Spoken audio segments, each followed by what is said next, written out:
যোগ্য প্রত্যেক মহিলাই পাবেন অন্নপূর্ণার টাকা।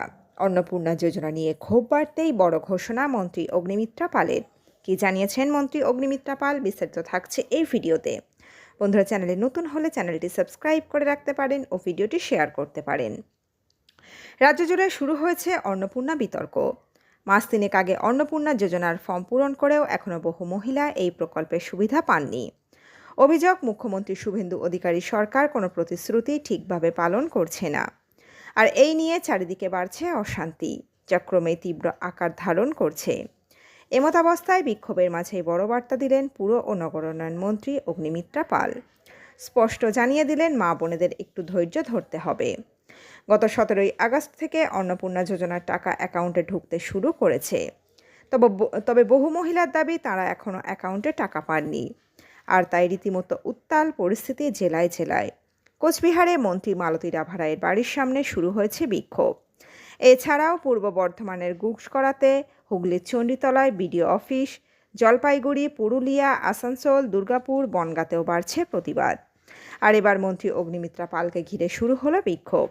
পশ্চিম মেদিনীপুরের জেলাশাসকের দপ্তরে বৈঠকের সময় একতলায় ঢুকে পড়েছিলেন বেশ কয়েকজন মহিলা এবং টাকা না ঢোকায় শুরু হয়েছে তুমুল বিক্ষোভ।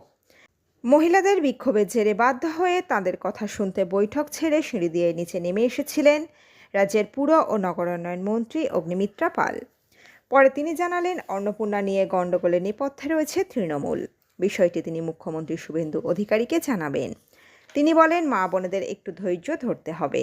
অন্নপূর্ণা যোজনার জন্য প্রায় 2 কোটি মহিলার ফর্ম আপলোড করতে একটু সময় লাগছে। তাই সবাইকে অনুরোধ করছি, একটু ধৈর্য ধরুন। যোগ্য প্রত্যেক মহিলাই অবশ্যই সুবিধা পাবেন।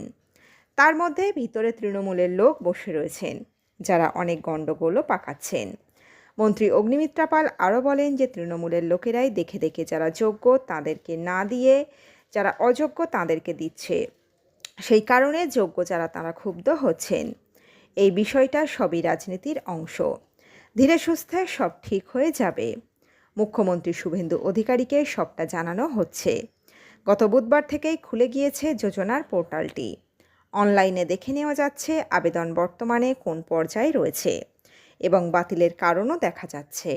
আর তা নিয়েই বিভিন্ন মহল থেকে বিভ্রান্তি ছড়ানো হচ্ছে। তাই এবার সেদিকে কড়া নজর রাখছে সরকার। তো বন্ধুরা, এই প্রতিবেদনে ছিল এতটুকুই। দ্রুত ফিরে আসছি এরকমই নতুন কোনো প্রতিবেদন নিয়ে। চ্যানেলের সঙ্গে থাকার জন্য সকল দর্শক বন্ধুকে অসংখ্য ধন্যবাদ।